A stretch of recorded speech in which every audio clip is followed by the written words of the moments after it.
News వాస్తవాల ప్రతిబింబం. నమస్తే, welcome to be news.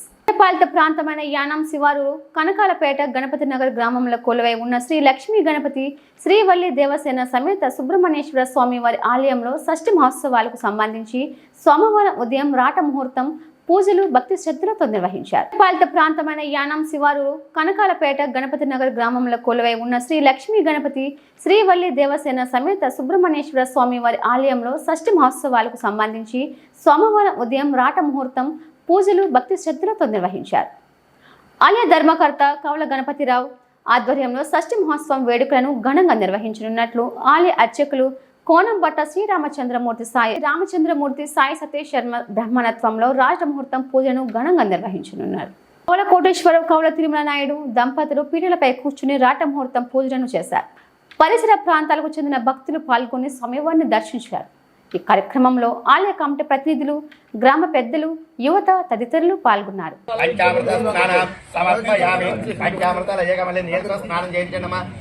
పంచామృత స్నానార్థం శుద్ధోదక స్నానం సమర్పయామి. స్నానానంతరం ఆచమనం సమర్పయామి. పరిమిడి వస్త్రం కానీ లేదా పుష్పం కానీ తీసుకోండమ్మా. వస్త్రాలు ఉంటే వస్త్రాలు తీసుకోండి. అవి వస్త్ర శుభసనాభిధేన శుద్ధిగా పూజమాన అభిచంద్ర పత్తవేనో హిరణ్యప్యస్వాన్ ప్రతినో దేవ సోమ శ్రీ మహాగణాధిపతే నమః. వస్త్రం సమర్పయామి. యజ్ఞోపవేతాలు ఉంటే యజ్ఞోపవేతం లేదా పుష్పం. యజ్ఞోపవేతం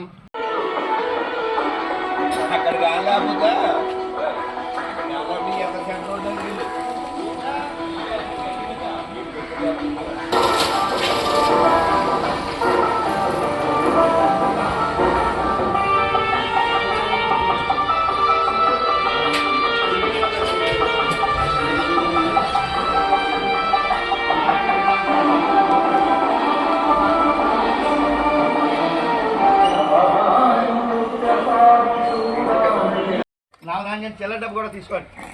రాగి డబ్బు ఏమైనా ఉంటే రాగి డబ్బు కూడా వేసేయండి. దేవతాభ్యో నమః సువర్ణ దేవతాభ్యో నమ ఆప్యాయతం భవాదే తదకన్న అకారిష్ట శుక్రమసి జ్యోతిరసి కేధోసుమతి పవిత్రేణ వసో సూర్యస్య రశ్మిః గోపాగ్రాపయామి వనత్వత్వే దివ్యే నానాగంధే సుసంయత ఆగ్రేయ సర్వదేవానాం ధూపోయం బ్రహ్మీగృహ్యాం సర్వకార్య అనుకూల్యత.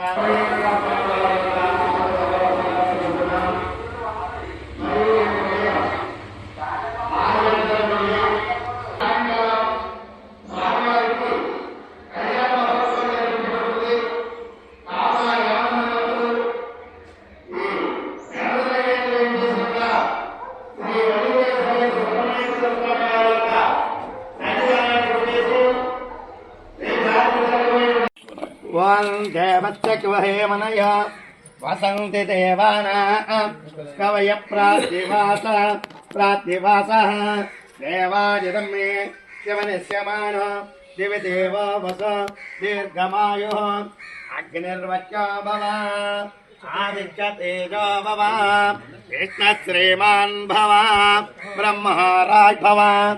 ధాన్యం ధనం పశుం బహుపుత్రలాభం శత సంవత్సరం గిరిరాపః రక్షాదీపం ప్రయచ్చామి దేవాయ పరమాత్మనే.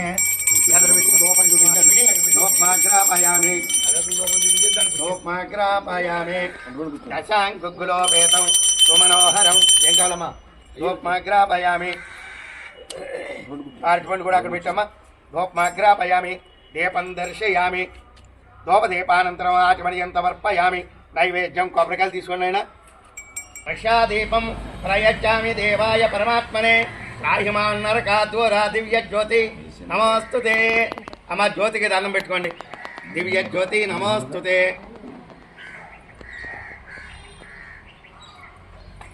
ఆచమ్య ఆచమనం చేయ బాబు. ఆచమ్య ముందు మగవారు చేయండి. ఆచమ్య కేశవ. ఓం నారాయణ నమస్కారం చేయండి. శిరసాభివందనం సమర్పయామి.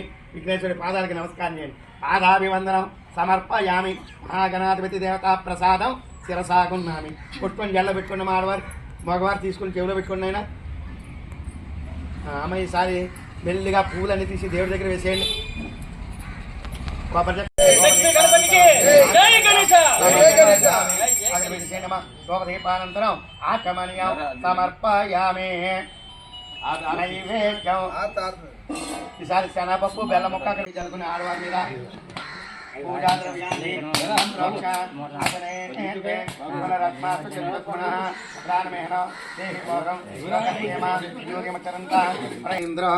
ఇంద్రవందిత విఘ్నేశ్వర నామ సురేషు పూజ్య వధూవరాభ్యాం అలవితేని విఘ్నేశ్వర మాతాండచంద్రవేంద్ర వందిత కర్పూరం వెలిగించండి అమ్మా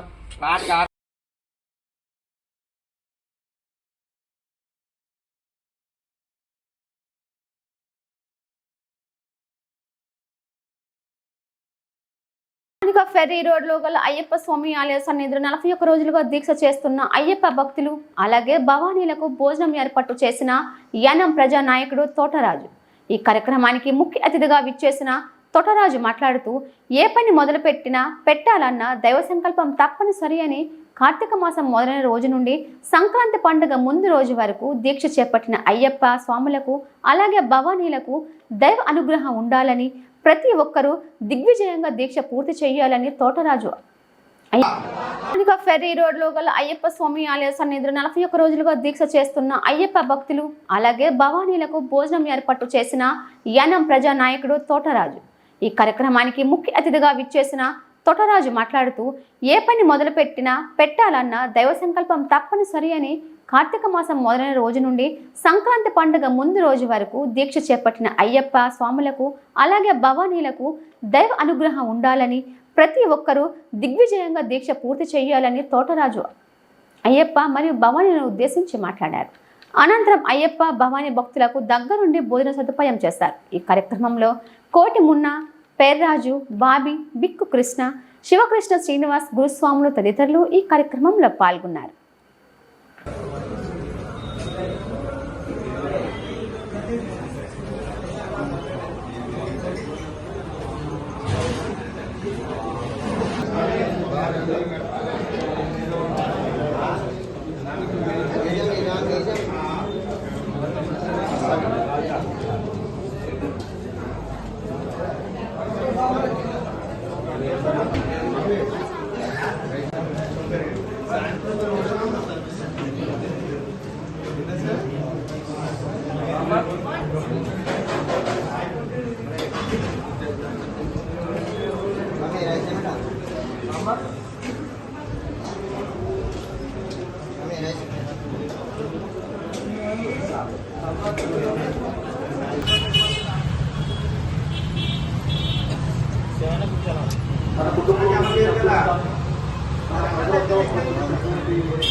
స్వామి అన్నదాత అన్నదాత సుఖీ భవ సుఖీ భవ సుఖీ భవ సుఖీ భవ సుఖీ భవ సుఖీ భవ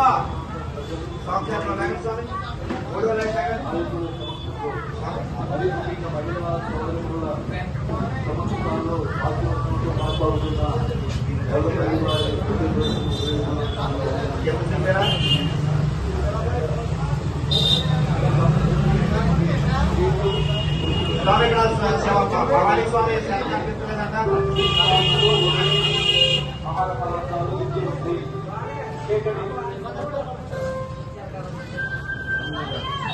అమ్మ ఎక్కడ జరగాలి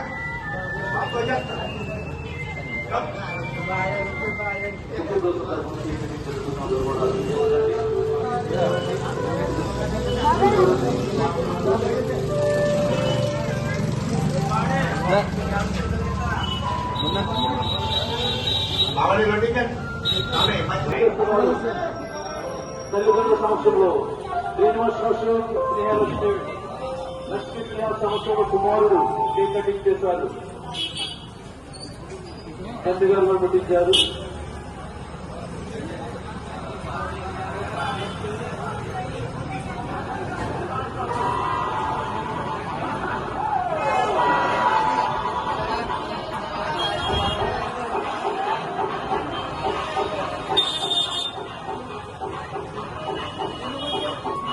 అయ్యప్ప స్వామి వారి దేవాలయంలో మీరందరూ కూడా భిక్షా కార్యక్రమంలో ఉన్నారు. ఈరోజు అయ్యప్ప స్వామి శ్రీ ధర్మశాస్త్ర అయ్యప్ప స్వామి మందిరంలో భిక్షా కార్యక్రమంలో మీ అందరితో పాల్పంచుకోవడం నాకు చాలా ఆనందంగా ఉంది, సంతోషంగా ఉందని మనస్ఫూర్తిగా తెలియజేస్తున్నాను. అలాగే మరి నాగేశ్వర స్వామి గారు కూడా మరి శబరిమల పాదయాత్ర చేసినటువంటి మంచి గొప్ప వ్యక్తి. చాలా మంది ఉన్నారు, నోకరాజు గారు కానీ చాలా మంది మన ఇక్కడి నుంచి పాదయాత్ర చేసి ఉన్నారు. మరి దాదాపు నేనైతే నాకు మ్యారేజ్ అయ్యి 30 సంవత్సరాలు అవుతుందమ్మా. అప్పటికే 10 నుంచి 12 సంవత్సరాలు శబరిమల వెళ్ళాను. అంటే 40 సంవత్సరాల క్రితం, అంటే దాదాపు 30 సంవత్సరాల క్రితం నేను శబరిమల వెళ్ళానంటే ఎంత పెద్ద మోస్ట్ సీనియర్. అందులో స్వామి అయ్యప్ప స్వామి మాల వేసుకుంటే నేను ఎప్పుడు ఇంటి దగ్గర భోజనం చేసేవాడిని కాదు. 3వ సంవత్సరం నుంచి కూడా మాలలు కట్టడం, ఇడుముళ్ళు కట్టడం, మాలలు వేయటం, అనేకమైన స్వామివారి కార్యక్రమాలు చేసినటువంటి వ్యక్తిని. ఇక ఏ రోజు కూడా ఖాళీ ఉండేది కాదు. రోజు పూజలే, రోజు ఎక్కడ చూసినా పడి పూజలే జరుగుతూ ఉండేవి. అటువంటి స్వామి అయ్యప్పకి అప్పట్లో చాలా తక్కువగా ఉండేవారు, జ్ఞానంలో చాలా తక్కువగా ఉండేవారు. ఒక 10 లేదా 15, 20 మంది మధ్యనే ఉండేవాడు. జ్ఞానంలో చాలా తక్కువ ఉండేవారు. అంటే శబరిమల వెళ్తే మనకి తిరిగి రాలేమో అలా అనుకునేవారు అప్పట్లో. అప్పుడంతా ఉన్నటువంటి పరిస్థితులు అలాగే ఆ రకంగా ఉండేవి. మరి అలా ఆ విధంగా మేము ఆ టైంలో నేను శబరిమల వెళ్ళాను. శబరిమల పాదయాత్ర చేసి ఎంతో మంది స్వామిని దగ్గరుండి తీసుకెళ్లి అయ్యప్ప స్వామి దర్శనాన్ని, జ్యోతి దర్శనానికి, ఎక్కువ జ్యోతి దర్శనానికి వెళ్ళేవాడిని. జ్యోతి దర్శనం అంటే అందరూ చాలా కష్టం అనేవారు. ఆ జ్యోతి దర్శనానికే వెళ్ళేవాడిని. అంత జనం చూసేటువంటి మనకి ఆ కళ్ళకి ఆ భగవంతుడు ఆ జనాన్ని చూసి అంతమంది అయ్యప్ప స్వామిని చూసే భాగ్యం ఆ దేవాది దేవుడు అయ్యప్ప స్వామి మరి మనందరికీ కలగజేయడం చాలా సంతోషం. అలాగే అయ్యప్ప స్వామి నిజస్వరూపాన్ని, ఆయన దర్శనాన్ని చూసినప్పుడు మనం చేసిన ఈ దీక్ష అంతా కూడా ఎంతో మనం నడిచినప్పుడు సేవకు కూడా హాని చేయకూడదు. ఇలాంటి శబరిమల వెళ్ళినప్పుడు పాపం ఏంటి, పుణ్యం ఏంటి అనేటువంటి పాదయాత్ర చేసినప్పుడు తెలుస్తూ ఉంటది. ఇలా దీక్షలో ఉన్నప్పుడు మీకు కూడా అన్ని తెలుస్తూ ఉంటాయి. నా కోరిక ఏంటంటే శబరిమల నుండి వచ్చినటువంటి మీరందరూ కూడా మంచి మంచి మనసుతో, మంచి హృదయంతో ఉండి ఈ అయ్యప్ప స్వామి దీక్ష చేసినప్పుడు ఎలా అయితే ఉంటున్నారో వచ్చినప్పుడు కూడా అలాగే ఉండి స్వామివారి మాల వేసుకుంటే ఇంత మంచి భాగ్యం ఉంటుందా అనేటువంటిది బయట వరకు కూడా తెలిసేలా ఉండాలని నా హృదయపూర్వకంగా కోరుకుంటున్నాను. అలాగే వెళ్ళినప్పుడు ఇప్పుడు కేరళలో కూడా కలిస్తే ఏదో చెప్తూ ఉన్నారు. ఇక మనం మాలలో ఉన్నప్పుడు మన దేవుడితో సమానం. మనకి ఏ విధమైనటువంటి అంటువ్యాధులు కూడా అంటే ఉండదు, ఎట్టి పరిస్థితిలో ఉండదు. కానీ కొన్ని జాగ్రత్తలు తీసుకోవడం మంచిదని ఆ జాగ్రత్తలు కూడా తీసుకోండి. స్నానాలు చేసినప్పుడు కాస్త అక్కడ ఆ ఏరియాలో కాస్త ముక్కు మూసుకుని స్నానం చేయడం మంచిదని చెప్పేసి మనకి నిపుణులు చెబుతూ ఉన్నారు. కాబట్టి అవి కూడా జాగ్రత్తలు పాటించి క్షేమంగా వెళ్ళి క్షేమంగా తిరిగి రావాలని, మీరందరూ కూడా మంచి సుఖ సంతోషాలతో ఉండాలని మనస్ఫూర్తిగా కోరుకుంటున్నాను. స్వామియే స్వామియే స్వామియే. నేను మానేసుకున్నప్పుడు రాజస్వామి గారు రావాలి, ఆయన ఒక పాట పాడాలనుకునేవారు. అంత మంచి మధురంగా స్వామిలో నేను నిమగ్నమై పూజలు చేస్తూ ఉండేవాడిని. ఏదేమైనప్పటికీ ఈ రోజు మీ అందరికీ భిక్షా కార్యక్రమం పెట్టడం నా అదృష్టంగా భావిస్తూ ఈ అవకాశం ఇచ్చిన పెద్దలందరికీ కూడా పేరు పేరు నా హృదయపూర్వక నమస్కారం తెలియజేస్తూ సెలవు తీసుకుంటున్నాను.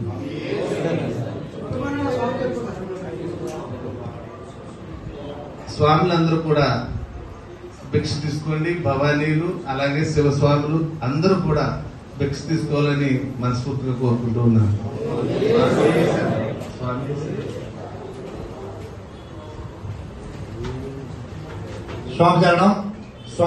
అంబేద్కర్ కోనసీమ జిల్లా రాజులు సకినేటిపల్లి మండలం మోరిజాన సుబ్బమ్మ మెమోరియల్ జిల్లా ప్రజా పరిషత్ ఉన్నత పాఠశాలలో అండర్-17 రాష్ట్ర స్థాయి ఫెన్సింగ్ పోటీలు ప్రారంభమయ్యాయి. అంబేద్కర్ కోనసీమ జిల్లా రాజులు సకినేటిపల్లి మండలం మోరిజాన సుబ్బమ్మ మెమోరియల్ జిల్లా ప్రజా పరిషత్ ఉన్నత పాఠశాలలో అండర్-17 రాష్ట్ర స్థాయి ఫెన్సింగ్ పోటీలు ప్రారంభమయ్యాయి. రాష్ట్రంలోని పూర్వపు 13 జిల్లా నుండి 312 మంది క్రీడాకారులు ఈ పోటీలో పాల్గొంటున్నారు. ముఖ్య అతిథులుగా హాజరైన జిల్లా విద్యాశాఖ అధికారి షేక్ సలీం బాషా, ఎమ్మెల్యే దేవ వరప్రసాద్ ముఖ్య అతిథులుగా హాజరయ్యారు. డిఏఓ సలీం బాషా మాట్లాడుతూ ఈ పోటీలో అర్హత సాధించిన జట్లు ఈ నెల 28, 29, 30 తేదీలలో మహారాష్ట్రలోని సాంబార్ నగరంలో జరిగే జాతీయ స్థాయి పోటీలో పాల్గొంటారని స్పష్టం చేశారు.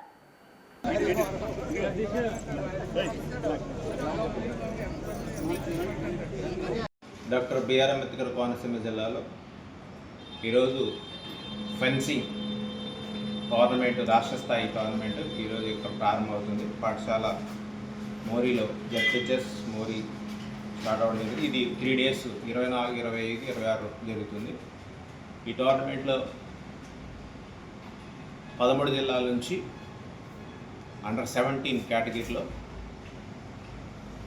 ఒక్కొక్క టీం నుంచి 12 మంది బాలికలు పార్టిసిపేట్ చేయడం జరుగుతుంది. సుమారుగా 156 మంది బాలురు, 156 మంది బాలికలు కలిసి సుమారుగా 312 మంది దాకా ఈ విద్యార్థులు పార్టిసిపేట్ చేయడం జరిగింది. వీళ్ళకి ఈ టోర్నమెంట్ అయిన తర్వాత జాతీయ స్థాయి టోర్నమెంటు మహారాష్ట్రలోని సాంబార్ నగర్లో జరుగుతుంది. ఇది డేట్ వచ్చేసి 28, 29, 30 తేదీల్లో జరుగుతుంది. వీళ్ళకి మరి ఈరోజు చాలా ఆహ్లాదకరంగా ఇక్కడ ఈ టోర్నమెంట్, రాష్ట్ర స్థాయి టోర్నమెంట్ నిర్వహించడం జరుగుతుంది. ఇక్కడ మరి గ్రామస్తులు, అలాగే SMC chairman, MPP, ZP chairman, MLA గారు వాళ్ళందరూ కూడా బాగా సహకరించి మరి హెచ్ఎం గారు అలాగే లోకల్ ఎంఈఓస్ బాగా కోఆర్డినేట్ చేసి చక్కగా పిల్లలకి కావాల్సినటువంటి అకామిడేషన్ అలాగే ఫుడ్, వాళ్ళకి నిద్రించడానికి సరైనటువంటి వసతులు అవన్నీ కూడా కల్పించడం జరిగింది. చాలా చక్కగా చాలా బాగుంది. వీళ్ళందరూ కూడాను ఎవరైతే best 1 to 3 places, 1 to 6 places ఎవరైతే వస్తారో వీళ్ళందరూ కూడా జాతీయ స్థాయి టోర్నమెంట్లో పాల్గొనడం జరుగుతుంది.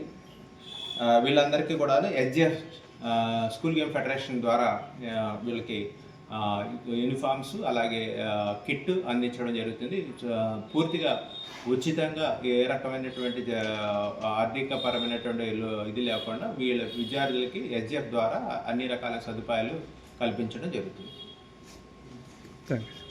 కోనసీమ జిల్లా రావులపాలెం మండలం ముమ్మడివారప్ప గ్రామంలో సొసైటీ వద్ద ఏర్పాటు చేసిన ధాన్యం కొనుగోలు కేంద్రాన్ని కొత్తపేట నియోజకవర్గం శాసన సభ్యులు బండారు సత్యానందరావు ప్రారంభించారు. ఈ సందర్భంగా ఎమ్మెల్యే మాట్లాడుతూ రైతుల సంక్షేమం కోసం ప్రభుత్వం వేగవంతమైన చర్యలు తీసుకుంటోందని చెప్పారు.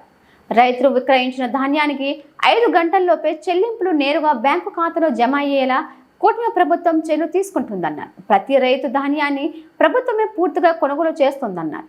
ప్రస్తుతం వాతావరణం ప్రతికూలంగా ఉండటంతో తుఫాను హెచ్చరికల నేపథ్యంలో రైతులు తక్షణమే కోతలు పూర్తి చేసుకోవాలని ఎమ్మెల్యే సూచించారు. ఈ కార్యక్రమంలో కూటమి నాయకులు, కార్యకర్తలు, ప్రజాప్రతినిధులు, ప్రభుత్వ అధికారులు, సొసైటీ చైర్మన్, డైరెక్టర్లు పాల్గొన్నారు. ఇప్పటికే ఇద్దరు ఇబ్బందులు ఉన్నాయి, మీకు తెలియదే ఉందమ్మా. Super hit, super six, super hit, super six, super six, super hit. అంటే ఇప్పుడు 100 లీటర్లు డ్రమ్ము కదండి, దీంట్లో 80 లీటర్లు నీరు వేస్తాము. ఆ 20 లీటర్లు వెళ్తే ఎందుకు ఉంచుతామంటే మనం అసలు ఆవు పేడ వేస్తాము. ఆవు పేడ ఫ్రెష్గా ఉండాలి, ఆవు మూత్రం నిలవ ఉండాలి. అప్పుడు దాంట్లో సూక్ష్మజీవులు బాగా ఉంటాయి. మనం గుప్పుడు పుట్టమట్టి వేస్తాము. ఎందుకంటే దేశీ ఆవు పేడ, దేశీ ఆవు మూత్రం, పుట్టమట్టిలోని సూక్ష్మజీవులు ఉంటాయండి. మనం ఇప్పుడు ఎక్కడ పడితే అక్కడ కెమికల్ కొట్టేస్తున్నాం. కెమికల్ కొడితే దాంట్లో ఉన్న సూక్ష్మజీవులన్నీ చనిపోయి ఆ మట్టి జీవం లేకుండా ఉంటుంది. అందుకనే మనం పుట్టమట్టి లేక గట్టుమట్టి అన్నాం. అవన్నీ తీసుకొచ్చి ఈ డ్రమ్ములో వాటర్లో వేసిన తర్వాత అందులో ఉన్న సూక్ష్మజీవులు మనం వృద్ధి చెందడానికి వాళ్ళకి ఆహారంగా శనగపిండి, బెల్లం. మంచి చెట్ల మీద రైతు కుటుంబాలు అందరినీ కలుసుకుని రైతులు ఏ విధంగా వ్యవసాయ పరంగా చేసుకుంటే బాగుంటారనే దాని మీద ఆలోచన చేసి ప్రభుత్వ పరంగా ఏ విధంగా సహకరించాలో సహకరిస్తూ వారికి అన్ని రకాల సపోర్ట్లు ఇచ్చి, మద్దతు ఇచ్చి, పంట పండించుకోవడానికి కావలసినటువంటి సపోర్ట్ ఇచ్చి వారి కుటుంబాలు బాగా ఆదాయాన్ని పంటలు పండించుకోవడం ద్వారా ఏ పంటలు వేసుకోవాలి, దానికి నీటి యాజమాన్యం ఎలా చేసుకోవాలి, సాంకేతిక ఎలా ఉపయోగించుకోవాలి, సేంద్రియ వ్యవసాయం చేయాలా, డ్రోన్లు అంటే ఇవ్వటం, దానికి ఇంకా రేట్ వచ్చేలాగా మార్కెటింగ్ ఎలా చేసుకోవాలి, ఇలాంటి అన్నిటి మీద కూడా ఒక అవగాహన కల్పించి ఇంటింటికి వెళ్ళి స్వయంగా రైతు కుటుంబ సభ్యులను కలుసుకుని ఈ మధ్య అన్నదాత సుఖీభవ కింద 2వ విడత డబ్బులు వేశారు. మొదటి విడత డబ్బులు ఆగస్టులో వేశారు. రెండో విడత ఇప్పుడు వేసారు. మొన్న మీకు ఎంత పడ్డాయి డబ్బులు? మా అబ్బాయికి అయితే మాది ఒకటే రేషన్ కార్డు అంటే అబ్బాయికి అయితే 5,000 అడ్డాయంటే ఈవిడికి అయితే ఎప్పటి నుంచి 3 డబ్బులు కేంద్రానికి ఈవిడికి 2,000 పడతాయి. ఇన్నాళ్ళంటే అంటే ఇద్దరు పేర ఈవిడి పేరే పడి అంటే 2 ఆడి పేరుని కూడా పొలం రాసాక ఆయన పేరు పడుతుంది. అంటే 7,000 రూపాయలు ఆగస్టు నెలలో వేశారు. మళ్ళీ ఇప్పుడు నవంబర్ నెలలో ఇప్పుడు 7,000 వేశారు. మన 19వ తారీఖున 19-20 తారీఖుల్లో ఇప్పుడు 14,000 జమ వేశారు ఈ సంవత్సరంలో. మళ్ళా ఇంకొక 6,000 మళ్ళీ ఇంకో దఫా మీకు వస్తాయి. జనవరిలో ఆ సమీపంలో పడతాయి. ఇక తీసుకోండి. మీ ఇద్దరు పేరు పడుతుంది. ఓకే. రేషన్ కార్డు రాలేదు. శ్రీ మణికంఠ ఈ కుటుంబాలు కూడా క్యాప్చర్ చేస్తారు. రోజుకి 90 కుటుంబాల లెక్కని అలా ఎన్ని రోజులు పెడితే అన్ని రోజులు కూడా క్యాప్చర్ చేసి ఇదంతా కూడా డేటా. 342 కుటుంబాలు అంటే మన అన్ని గ్రామాలు కలిపి ఉంటాయి సార్. ఇవి లేదు, రైతులు వేరే గ్రామాలలో కూడా ఉంటారు. ల్యాండ్ ఇదే కాదు సార్. క్లారిఫికేషన్ ఇప్పుడు మీరు రైతులు కళ్యాణ్ గారు, కూటమి భారతీయ జనతా పార్టీ మోడీ గారు ఆధ్వర్యంలో నడుస్తున్నటువంటి కూటమి ప్రభుత్వం ఆధ్వర్యంలో పెద్దలు మన నియోజకవర్గ శాసనసభ్యులు సత్యానందరావు గారి సారథ్యంలో మన ముమ్మిడివరపాడు గ్రామం మొట్టమొదటిగా ప్రభుత్వం ఏదైతే రైతన్న మీకోసం అని చెప్పి ఒక కార్యక్రమాన్ని రాష్ట్ర ప్రభుత్వం ఈరోజు లాంచ్ చేయడం జరిగింది. దానికి అనుగుణంగా నియోజకవర్గంలో మొట్టమొదటిసారిగా ముమ్మిడివరపాడు గ్రామం నుంచే ప్రారంభిస్తున్నారు ఈ కార్యక్రమాన్ని. తెగులు రావు, జబ్బులు రావు, చాలా సూక్ష్మ భూమి సారం అవుద్ది. ఇవన్నీ ఉన్నాయి. ఇవన్నీ మన పిల్లల బతుకు తెరువు కూడా రేపు వ్యవసాయం మీద ఉంది. గిట్టుబాటు కావాలంటే లాభసాటి వ్యవసాయం చేయాలి. పెట్టుబడి ఖర్చులు తగ్గించాలి, ఎరువు ఖర్చు తగ్గించాలి, పొలం నీటి ఖర్చు తగ్గించాలి, పురుగు మందుల ఖర్చు తగ్గించాలి, ప్రకృతి సేద్యం చేసుకోవాలి. లేదా మనకి కళ్ళ ముందు కనిపించే పేడ ఇవన్నీ కూడా నేలలో ఉన్న జీవాలు సహజమైన ఎరువులు వాడితే పంట ఖర్చు తగ్గుద్ది. మరి అదేవిధంగా ప్రకృతి సేద్యానికి కూడా ప్రోత్సాహం గవర్నమెంట్ ఇస్తూ ఉంది. మట్టిని రక్షించాలి, భూసారం పెరగాలి, నీటి వినియోగం తగ్గాలి, పంటల నాణ్యత పెరగాలి, మట్టి పరీక్షలు, నీటి మేనేజ్మెంటు, సరైన సమయాన్ని పంట పెట్టడం, ఆధునిక పద్ధతులు ఇవన్నీ చేసుకుంటే రైతులు కొంత శాస్త్రీయ విధానాలు అవలంబిస్తే ఆటోమేటిక్గా వ్యవసాయం లాభసాటిగా ఉంటుంది. సోమవారం రామచంద్రపురంలోని మంత్రి క్యాంపు కార్యాలయంలో కార్మిక శాఖ మంత్రి వాసంశెట్టి సుభాష్ మీడియా సమావేశం ఏర్పాటు చేశారు. మాజీ మంత్రి చెల్లుబోయిన వేణుగోపాల కృష్ణ బీసీ సంక్షేమ శాఖ మంత్రి ఉండగా 23/2/2023లో తీసుకువచ్చిన మెమోలో గౌడ అని రాసి శెట్టి బలిజను ఉపకులంగా చూపారన్నారు. తాను మంత్రిగా ఉన్న కాలంలో వేణు ఇలా చేశారని, పైగా అధికారులు మెమో ఇచ్చారు, నాకు తెలియదు అని చెప్పడం సిగ్గుచేటన్నారు. గత 5 ఏళ్ల వైసీపీ పాలనలో గీత ఉపకులాలకు ఏం చేశారో చెప్పాలని మంత్రి సుభాష్ నిలదీశారు. శెట్టి బలిజ, గౌడ, శ్రీసేన, యాత, ఈడిగ కులాలను పూర్తిగా నిర్లక్ష్యం చేశారన్నారు. జోగి రమేష్ ఇచ్చిన రెఫరెన్స్తో 2023లో ఈ మెమో విడుదల చేశారని, దానివల్ల వచ్చిన సమస్యను సీఎం చంద్రబాబు దృష్టికి తీసుకువెళ్లి సరిచేశామన్నారు. గత వైసీపీ ప్రభుత్వ కాలంలో తనకు అలవాటైన సాష్టాంగ నమస్కారాలతో రాజకీయాలు చేసి పబ్బం గడుపుకున్నారన్నారు. దీనివల్ల జాతి మనోభావాలు దెబ్బతిన్నాయని, దీనికి మీరు జాతికి క్షమాపణ చెప్పారా అని నిలదీశారు.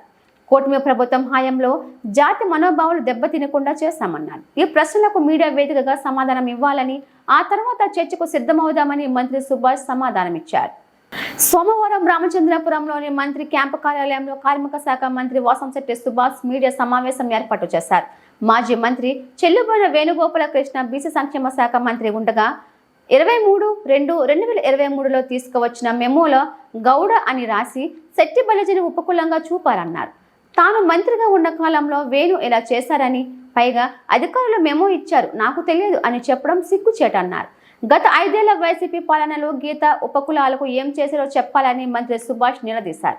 శెట్టి బలిజ, గౌడ, శ్రీసేన, యాత, ఈడిగ కులాలను పూర్తిగా నిర్లక్ష్యం చేశారన్నారు. జోగి రమేష్ ఇచ్చిన రెఫరెన్స్తో 2023లో ఈ మెమో విడుదల చేశారని, దానివల్ల వచ్చిన సమస్యను సీఎం చంద్రబాబు దృష్టికి తీసుకువెళ్లి సరిచేశామన్నారు. గత వైసీపీ ప్రభుత్వ కాలంలో తనకు అలవాటైన సాష్టాంగ నమస్కారాలతో రాజకీయాలు చేసి పబ్బం గడుపుకున్నారన్నారు. దీనివల్ల జాతి మనోభావాలు దెబ్బతిన్నాయని, దీనికి మీరు జాతికి క్షమాపణ చెప్పారా అని నిలదీశారు.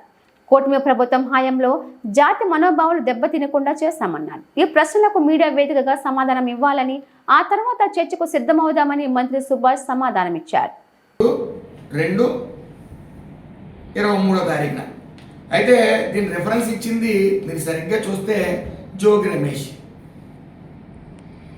రమేష్ మీరు మా దగ్గర సాక్ష్యాలు ఉన్నాయి. మీరు మీ అధికారులతో నువ్వు బీసీ శాఖ మంత్రివి, మీరు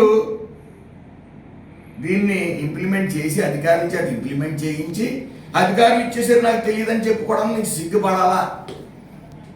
బీసీ సంక్షేమ మంత్రిగా ఉన్న నువ్వు నీకు తెలియకుండా అధికారులు వ్యవహరించారు. దానికి తగ్గట్టు ఇదిగో జోగి రమేష్ గారి రిఫరెన్స్. ఇలాంటి జీవో మరి జాతిపిత శెట్టిబల్జీ జాతిపిత మనకి శెట్టిబల్జాన్ని నామకరణం చేశారు. దానికి తూట్లు పొడుస్తూ నువ్వు మంత్రిగా ఉంటున్నప్పుడు ఒక మెమో జారీ చేసి అధికారులు జారీ చేశారు. నాకు తెలియదు అంటావే, తెలిసిన తర్వాత ఏం చేసావు? నువ్వు నిద్రపోతా ఉన్నావా? అయితే జీవో 16 గురించి నువ్వు మాట్లాడుతూ ఉన్నావు. జీవో 16 గురించి, జీవో 16లో శెట్టిబల్జా బ్రాకెట్లో గౌడ పెట్టమనో, శ్రీశైన బ్రాకెట్లో గౌడ పెట్టమనో, ఈడిగా బ్రాకెట్లో గౌడ పెట్టమనో ఇష్టపూర్వకంగా మీకు ఇష్టమైతే గౌడ పెట్టండి, లేకపోతే లేదనేది ఉంది జీవో 16లో. అది నువ్వు తెలుసుకో. అప్పటి నుంచి కూడా శెట్టిబల్జాని పెట్టుకుంటా ఉన్నారు, శ్రీశైనాన్ని పెట్టుకున్నాను, ఎక్కడ అడ్డులేదు. కొంతమంది నచ్చిన వాళ్ళు శ్రీశైన బ్రాకెట్లో గౌడానో శెట్టిబల్జీ బ్రాకెట్లో గౌడానో పెట్టుకుంటున్నారు. నీకు అది తెలియట్లే. ఎస్, మేము ఇచ్చాం అప్పుడు 5 కులాలు కలిసి ఉండాలని గౌతుల అచ్చన్న గారు పోరాటం మేరకి ఆ రోజున తెలుగుదేశం ప్రభుత్వంలో జీవో 16 ఇవ్వడం నిజమే. అందులో శెట్టిబల్జా బ్రాకెట్లో గౌడానో శ్రీశైన బ్రాకెట్లో గౌడానో పెట్టుకోవచ్చు, మీకు ఇష్టపూర్వకంగా ఇష్టం పెట్టుకోవాలి, లేకపోతే లేదని. కానీ మీరేం చేశారు? మీ ప్రభుత్వ హయాంలో ఇదిగో గౌడ బ్రాకెట్లో శెట్టిబల్జా అని, మరి జాతిపిత శెట్టిబల్జాని నామకరణం చేసి మరి శెట్టిబల్జీ సంఘీయులు అందరూ కూడా మరి వాళ్ళు మా ఉనికి పాడవుతా ఉంది అని చెప్పి మరి మీ వాళ్ళే కొంతమంది, అలాగే చాలామంది కూడా పెట్టిన తర్వాత మేము వెంటనే ఔనిత్యం పాడవకూడదు, ఎవరు మనోభావాలు దెబ్బతినకూడదని తరతరాలుగా ఏ పేరెట్టి పిలుస్తున్నారో అలాగే ఇమ్మని చెప్పి మేము జీవో తీసుకురావడం జరిగింది. మీ చిన్న మెదడికి అది అర్థం కావట్లా. ముందు అసలు ఈ memo me reference by Jogi Ramesh and other team ఆ మెమో ఇచ్చినప్పుడు మీరు ఏం చేశారు? ఏమో అధికారులు ఇచ్చారు నాకు తెలియదు అంటారు. ఇటు మీరు మంత్రిగా ఉండి మీరు రబ్బర్ సుత్తా? దీని గురించి సమాధానం చెప్పండి. చర్చ అంటారేంటి? దీనికి చర్చ ఏముంది? ప్రూఫ్స్తో పాటు చూపిస్తుంటే జీవో 16 ఏంటి, ఏముంది? శెట్టిబల్జీ బ్రాకెట్లో గౌడ పెట్టుకోండి మీకు ఇష్టమైతే అంది, చదవండి. అలాగే నేను ఇంకో క్వశ్చన్ అడుగుతా ఉన్నాను. మీరు గీత కులాలకు చెందిన శెట్టిబల్జా కులస్తుడిగా మీరు మంత్రి, మీరు కానీ జోగి రమేష్ గారి మీరు కానీ మీ ప్రభుత్వంలో ఉన్నప్పుడు వైసీపీ పార్టీ కానీ గీత కులాలకు సంక్షేమం విషయంలో ఏం చేశారు మీరు? ఒకటి చెప్పండి, మచ్చుకి ఒక్కటి చెప్పండి. మీడియా ముందుకు వచ్చి మీరు చెప్పలేరు, ఎందుకంటే గీత కులాల కార్మికులకి మీరు చేసింది ఏమీ లేదు, శూన్యం. అయితే దాని గురించి చెప్పండి అంటే మీరు చేసింది ఏమీ లేక చెప్పట్లేదు, చర్చ అన్నారు. మీకు చేదస్తం ఎక్కువైపోయింది. ఒక బెత్తమూట అట్టుకుని ఫిలాసఫర్ లాగా టీవీ దగ్గరికి వెళ్ళి ఉపన్యాసాలు ఇచ్చేస్తున్నారు. అలాగే ఇంటికి వచ్చిన వాళ్ళందరికీ కూడా ఉపన్యాసాలు ఇస్తుంటే పారిపోతున్నారు, మీ పేరు చెప్తుంటే ఎవరు రావట్లేదని వినికిడి. కాబట్టి నేను అడిగిన దానికి మీడియా ముఖంగా సమాధానం చెప్తే లోటు అంటే ఎంత లోతుకి వెళ్ళాలనేది నిర్ణయించప్పుడు మనం చర్చకు కూర్చున్నాం. మీరు కానీ మీ ప్రభుత్వం కానీ గీత పొలాలకి 5 ఏళ్ళలో చేసింది ఏంటి అది చెప్పండి. మేము చేసింది చెప్పాం కదా. ఈ సంవత్సరం 4 నెలల వ్యవధిలో మేము ఏం చేసామో చెప్పాం, చెయ్యిపోయేది కూడా చెప్పాం. అలాగే మీరు సాష్టాంగ నమస్కారాలు చేయటం మీకు అలవాటు, ఎప్పటి నుంచో మీరు పుట్టినప్పటి నుంచి మీకు అలవాటు. సాష్టాంగ నమస్కారాలతోనే రాజకీయంగా ఎదిగారు మీరు. అయితే సాష్టాంగ నమస్కారం సుబ్బారెడ్డి గారికి కులం పేరు చెప్పి సాష్టాంగ నమస్కారం చేశారు. అందరి మనోభావాలు దెబ్బతిన్నాయి. మరి మీరు కులానికి క్షమాపణ చెప్పారా అని అడిగాను నేను. సెట్టిపల్లి వనభోజనాల్లో చెప్పారా? దానికి చెప్పండి. ఇవన్నీ చెప్పకుండా చర్చ అంటారేంటి? మీకు ఖాళీగా ఉందని మాకు ఖాళీగా ఉంటుంది అనుకున్నారా? మీరు మీడియా ముఖంగా వచ్చి సభ్య సమాజం అందరికీ అర్థమయ్యేలాగా 2 పాయింట్లు చెప్పండి. నేను చెప్పిన దానికి చిన్న సమాధానం చెప్తే తర్వాత మనం కూర్చుందాం. తప్పేముంది? మీరు అసలు ఏమీ చెప్పకుండా మీరు ఎవరింతది హాస్యాస్పదంగా ఉంటుంది. అదేవిధంగా మీరు రామచంద్రపురం నియోజకవర్గం తరఫున ఓ ఎమ్మెల్యేగా అలాగే మంత్రిగా కూడా చేశారు. ఎంత సిగ్గిచేటంటే సొంత సామాజిక వర్గం ఇక్కడ నుంచి మేము తరివేసింది.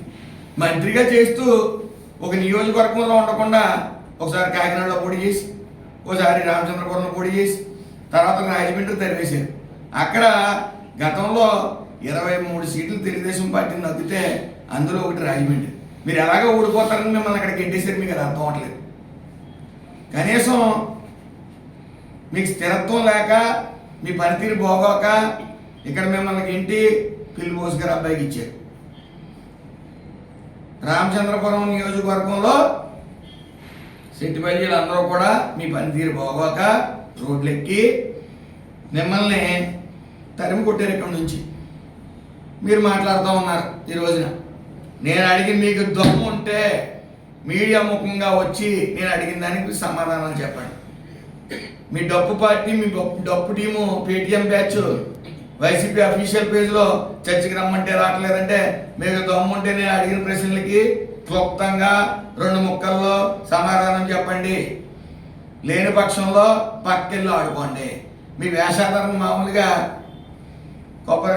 గీత కులాల వేషాధారణ 2-3 సార్లు వేసినట్టున్నారు. ఆ వేసిన తర్వాత కులానికి ఏం చేశారంటే చెప్పుకోలేకపోతున్నారు. సిగ్గుచేటు 5 ఏళ్ళు ఏం చేశారయ్యా? నువ్వు రబ్బర్ సుత్తువి, చూడటానికి సుత్తులా కనపడతావు కానీ పనితనం ఉండదు. నీ శాఖలో ఓ మెమో ఇస్తే అది జోగి రమేష్ గారు ఇంకో మంత్రి గారి రిఫరెన్స్ మీద నీకు తెలియదు అంటావా? మాకు తెలియకుండా వచ్చేసింది అంటావా? నువ్వు జోగి రమేష్ వెనకాల నుండి ఇప్పించి కులాల మనోభావాలతో ఆడుకుంటారా?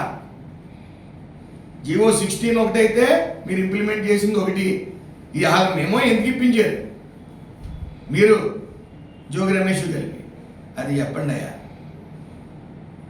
నువ్వు ఖాళీగా ఉన్నావని చర్చలకు రమ్మంటే నువ్వు సార్ మీడియా ముఖంగా నేను ఎలా అడిగానో మీరు మీడియా ముఖంగా మీరు చేసింది ఏంటి, నేను 3 క్వశ్చన్లకి సమాధానం చెప్పండి. పుదుచ్చేరి కలెక్టర్ శ్రీ కులోతుంగన్లతో కలిసి కాకినాడ జిల్లా కలెక్టర్ శ్రీ సాగిలి షాన్ మోహన్ అధ్యక్షతన ఏర్పాటు చేసిన సమావేశంలో యానం శాసన సభ్యులు గొల్లపల్లి శ్రీనివాస్ అశోక్, ఓఎన్జీసీ సంస్థ ఎగ్జిక్యూటివ్ డైరెక్టర్ శ్రీ పవల్ సేన్ గుప్తా పాల్గొన్నారు. ఈ పుదుచ్చేరి కలెక్టర్ శ్రీ కులోతుంగన్లతో కలిసి కాకినాడ జిల్లా కలెక్టర్ శ్రీ సాగిలి షాన్ మోహన్ అధ్యక్షతన ఏర్పాటు చేసిన సమావేశంలో యానం శాసన సభ్యులు గొల్లపల్లి శ్రీనివాస్ అశోక్, ఓఎన్జీసీ సంస్థ ఎగ్జిక్యూటివ్ డైరెక్టర్ శ్రీ పవల్ సేన్ గుప్తా పాల్గొన్నారు. ఈ సమావేశంలో దర్యాల తిప్ప సొసైటీ భూములలో గ్యాస్ పైప్ లైన్ లీకేజీ ఘటనకు సంబంధించి చర్చించడం జరిగింది. ముఖ్యంగా యానం శాసనసభ్యులు గొల్లపల్లి శ్రీనివాస్ అశోక్ యానంకి సంబంధించిన పలు అంశాలపై డిమాండ్, గ్యాస్ లీకేజీ సంబంధించిన ప్రాంతాలు, నష్టపరిహారం, అదేవిధంగా పలు సమస్యలపై చర్చించడం జరిగింది. అనంతరం దర్యాల తిప్ప, జిఎంసీ బాలయోగి కాలనీ, సీతారాం నగర్, దొమ్మేటిపేట గ్రామాల ప్రజలతో మాట్లాడటం జరిగింది. తర్వాత పరిపాలనా అధికారి వారి కార్యాలయంలో ఓఎన్జీసీ సంస్థ అధికారులతో సమావేశం ఏర్పాటు చేసి వారి యొక్క డిమాండ్లను పరిష్కరించే విధంగా బీజేపీ ఎన్ఆర్ కూటమి ప్రభుత్వం కృషి చేస్తోందని హామీ ఇవ్వడం జరిగింది.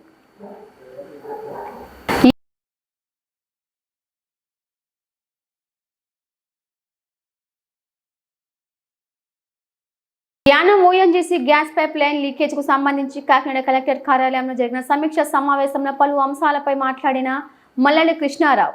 Yanam ONGC gas pipeline leakage కు సంబంధించి కాకినాడ కలెక్టర్ కార్యాలయంలో జరిగిన సమీక్ష సమావేశంలో పలు అంశాలపై మాట్లాడిన మల్లెల కృష్ణారావు. సమావేశంలో పాల్గొన్న కాకినాడ జిల్లా collector, Puducherry collector, ONGC ED, Amalapuram MP, Mummidivaram Yanam ఎమ్మెల్యేలు, యానం పరిపాలనా అధికారి. ముఖ్యంగా ముమ్మిడివరం, అలాగే రామచంద్రపురం, మండపేట, అమలాపురం, అలాగే రాజోలు,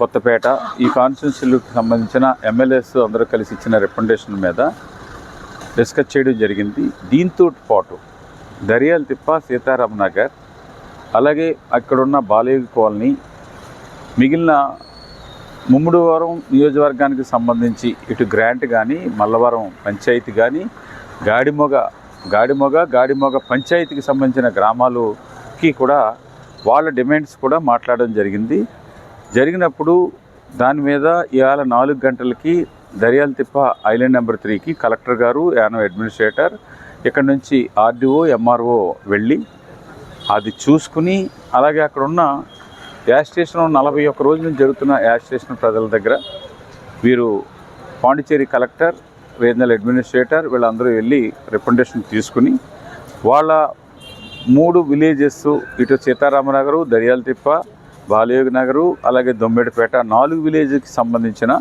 కనీసం ఒక 20-30 మందిని కూర్చోబెట్టి మీటింగ్ చేసి వాళ్ళ డిమాండ్స్ని కూడా మీరు చర్చించి ఏ విధంగా మీరు చేయగలరన్న దాని మీద మీరు డిస్కస్ చేయమని చెప్పేసి కోరడం జరిగింది.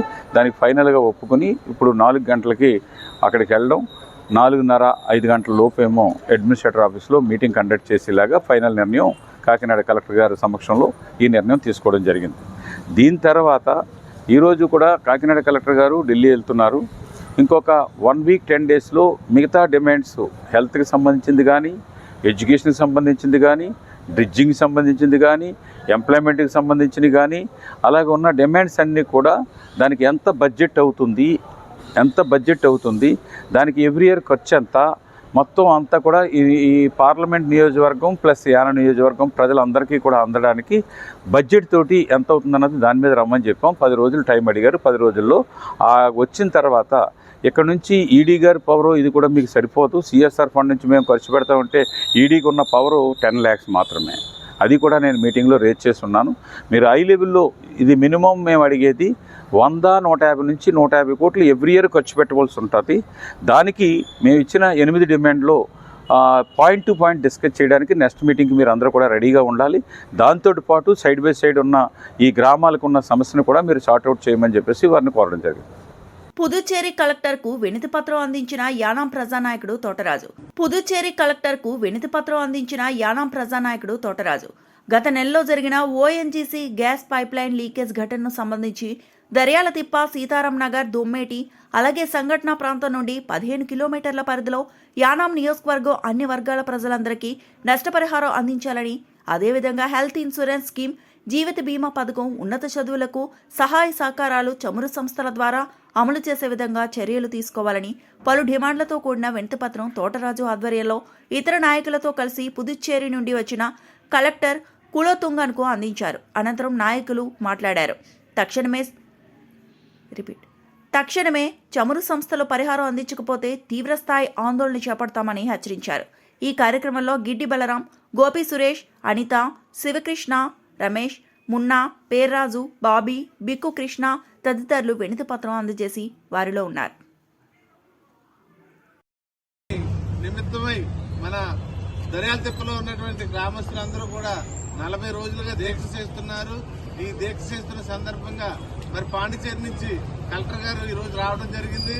వచ్చి వారు దర్యాలతిప్పలో ఉన్నటువంటి ఆ గ్రామస్తులందరినీ కూడా పిలిచి, వైఎన్జీసీ వారిని కూడా పిలిచి, కాకినాడ కలెక్టర్ గారు కూడా దగ్గరికి వెళ్లి వారు మీటింగ్ పెట్టుకుని ఇప్పుడు ఈ రోజు యానం రావడం జరిగింది. యానం వచ్చిన తర్వాత మరి కలెక్టర్ గారి దగ్గరికి నేను, గౌరవనీయులైన మన బలరాం గారు వారిని కలిసి మేము మా విషయాన్ని మేము వారికి విన్నవించడం జరిగింది. విషయం ఏమిటంటే యానంలో జరిగినటువంటి కాంపౌండేషన్ యానం నియోజకవర్గంలో ఉన్న ప్రతి ఒక్కరికి కనకాలపేట నుంచి సావిత్రి నగర్ వరకు, గిరియార్పేట వరకు కూడా ఉన్న ప్రతి ఒక్కరికి కూడా ఈ వైసీసీ కాంపౌండేషన్ ఇవ్వాలని నేను వారికి విన్నవించడం జరిగింది. అలాగే మరి సావిత్రి నగర్ లో కొత్త కాలనీలో ఉన్నటువంటి పైప్ లైన్ కూడా వేసి దాదాపు 15 సంవత్సరాలు అవుతుంది. 15 సంవత్సరాల నుంచి అది మరి ఒక 6-7 నెలల నుంచి ఆ పైప్ వీక్ అయ్యి దాదాపు ఆ పైప్ కన్నం పడి ఆ డ్రైన్ లో ఉన్నటువంటి వాటర్ కూడా కలిసిపోయి ఆ వాటర్ ని ఆ సావిత్రి నగర్ లో ఉన్నటువంటి ప్రజలు ఆ వాటర్ ని తాగుతూ చాలా ఇబ్బందికి గురవుతున్నారు. ఆ వాటర్ తో స్నానం చేసి ఒళ్ళంతా కూడా డిసీజ్ రావడం, ఆ వాటర్ తాగడం వల్ల పచ్చకావలు రావడం, ఆ వాటర్ తాగడం వల్ల అనారోగ్యం రావడం అదే వాటర్ తో రైస్ కూడా వండుకోవడం, ఆ రైస్ కూడా స్మెల్ కి గురవుతున్నటువంటి సందర్భం. ఈ విషయమై అనేక మార్లు మన పీడబ్ల్యూడీ ఆఫీస్కి వెళ్లి చెప్పినప్పుడు పీడబ్ల్యూడీ ఆఫీసర్స్ వెళ్లడం, ఆ పైప్ లైన్ కి ఎక్కడ కన్నం పెడితే ఆ కన్నం వేస్తున్నారే తప్ప ఆ కన్నం వేసిన తర్వాత మరి కొంచెం ఎదరికెళ్లి మళ్ళీ అక్కడ కన్నం పడిపోతుంది. కానీ అది శాశ్వత సొల్యూషన్ అవటం లేదు. ఒక్క పైప్ లైన్ కి 36 కన్నాలు వేయడం ఎక్కడైనా చూసారండి?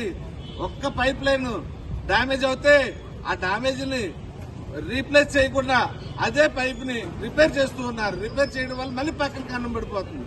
అది ఏ విధంగా పూర్తిగా వాళ్ళకి సొల్యూషన్ అవటం లేదు. గత 6 నెలల నుంచి ఆ ఇబ్బంది పడుతున్నారు. దాని నిమిత్తం కూడా మన ఇప్పుడు పాండిచేరి నుంచి వచ్చినటువంటి కలెక్టర్ గారికి మేము విన్నవించి వారికి కూడా ఒక రిప్రజెంటేషన్ ఇవ్వడం జరిగింది. అదేవిధంగా మన GH లో నిరుపేదలైనటువంటి వారు ఆరోగ్య సమస్య వచ్చినప్పుడు ఆయుష్మాన్ భారత్ కార్డు పనిచేయక చాలా ఇబ్బందులు గురవుతున్న విషయాలు అందరికీ తెలుస్తుంది. అది కూడా కలెక్టర్ గారి దృష్టిలో పెట్టడం జరిగింది. ఈ విధంగా ఈ విషయాలన్నీ కూడా మేము కలెక్టర్ గారికి చెప్పి అయ్యా ఈ పరిస్థితులు ఉందని చెప్పేసి వారికి విన్నవించడం జరిగింది. ఏదేమైనప్పటికీ కూడా ONGC కాంపన్సేషన్ అనేది మనం యానంలో ఉన్న ప్రతి ఒక్కరికి వచ్చే విధంగా వచ్చేలాగా వచ్చే వరకు కూడా పోరాడతానని, ఈ విషయంలో వెనక్కి తగ్గేది లేదని, అవసరమైతే యానాం నియోజకవర్గంలో ఉన్న ప్రతి ఒక్కరిని కూడా ఇదే ఆర్యో గారి ఆఫీస్ దగ్గర ధర్నా చేయడానికి కూడా మేము వెనకాడబోమని వారికి విన్నవించడం జరిగింది. దాదాపు 10-15 రోజుల్లో ఈ సమస్య సాల్వ్ అవుతుందని కలెక్టర్ గారు అభయ ఇవ్వడం జరిగింది. కాబట్టి ఈ విషయంలో తగు న్యాయం చేయమని నాకు నేను విన్నవించడం జరిగిందని మీ అందరికీ తెలియజేస్తూ మీ తోటరాజు గారి ముందు నుంచి సెలవు తీసుకుంటూ ఉన్నాను. యానం ప్రజలందరికీ నమస్కారం. యానంలో చమురు సంస్థల ద్వారా యానం ప్రజలందరికీ అనగా యానంలో ఉన్న బాధిత కుటుంబాలందరికీ నష్టపరిహారం అందాలని గత 6 నెలల నుంచి పోరాటం జరుగుతుంది. దానిలో ఎలాగైతే మనం నష్టపరిహారం దెబ్బలాడుతున్నామో మన యానాన్ని విషవలయం దగ్గర నుంచి రక్షించమని అడుగుతున్నాం. అలాగే యానంలోని నిరుద్యోగ సమస్య అధికమైపోయింది. చమురు సంస్థలు మన ప్రాంత నిరుద్యోగులకి ఉద్యోగం కల్పించాలి, అది వారి బాధ్యత. అది వాళ్ళు ఇన్ని సంవత్సరాలు అయినా కానీ ఎవరికి ఉద్యోగాలు ఇవ్వడం లేదు. మన యానంలో నిరుద్యోగ సమస్య అధికమైపోయింది. కనుక కలెక్టర్ గారి ముందు మనం అభ్యర్థించాం, యానంలో నిరుద్యోగులు ఎక్కువ ఉన్నారు, వీళ్ళకి చమురు సంస్థల్లో ఉద్యోగాలు ఇప్పించడానికి మీరు కృషి చేయాలని ఆయన సంతోషపడ్డారు. అదేవిధంగా ఇక్కడ రైతులకి ఇవ్వాల్సిన నష్టపరిహారాన్ని ఇస్తూ అది కేవలం ఉత్పత్తి ఖర్చుల్లోనే ఉండాలి తప్ప CSRలో ఉండకూడదని చెప్పాం. CSR ఇప్పుడు ప్రకారం ఈ వార్తలు ఎంతటితో సమాప్తం. నమస్తే.